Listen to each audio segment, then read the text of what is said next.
अस्सलाम वालेकुम नाजरीन, मैं हूं आपका मेज़बान वकास मलिक और आप देख रहे हैं यू डिजिटल।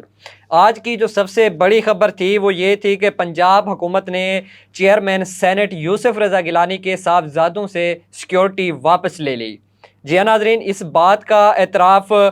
उनके बेटे अली कासिम गिलानी ने एक निजी टीवी चैनल पर बैठ के किया और कहा कि हमसे सिक्योरिटी वापस ले ली गई है। और साथ में उसने ये भी कहा कि अली हैदर गिलानी जो पहले तालिबान की हिरासत में रह चुके हैं, उनकी जान को ख़तरा था और इस वक्त उनका सिक्योरिटी वापस ले लेना इस बात का सबूत है कि अब जो हमारे ऊपर पहले तनकीद की जा रही थी, अब हमसे सियासी इंतकाम लिया जा रहा है। इससे सबसे बड़ा नुकसान मेरे भाई अली हैदर गिलानी को होगा, जिनकी जान को ख़तरा है। हमने देखा पिछले कई रोज़ों से जिस तरह सिंध हुकूमत और पंजाब हुकूमत एक दूसरे पर शदीद तनकीद कर रहे थे और ये सिलसिला तकरीबन पिछले 1 माह से जारी था और रोज़ाना बेसिस पे कुछ ना कुछ बयानात इन दोनों पार्टियों की तरफ से दिए जाते थे, जिसके बायस अब ये जो मामलात हैं वो पार्लियामेंट तक पहुँच चुके हैं और वहाँ से पीपल पार्टी ने पार्लियामेंट से वॉकआउट करने का भी कहा और उन्होंने किया भी। तो इस हवाले से जब उन्होंने सिक्योरिटी वापस ली तो पीपल पार्टी के सीनियर रहनुमाओं की तरफ से इस बात पर शदीद तहफ़्फ़ुज़ात का इजहार किया गया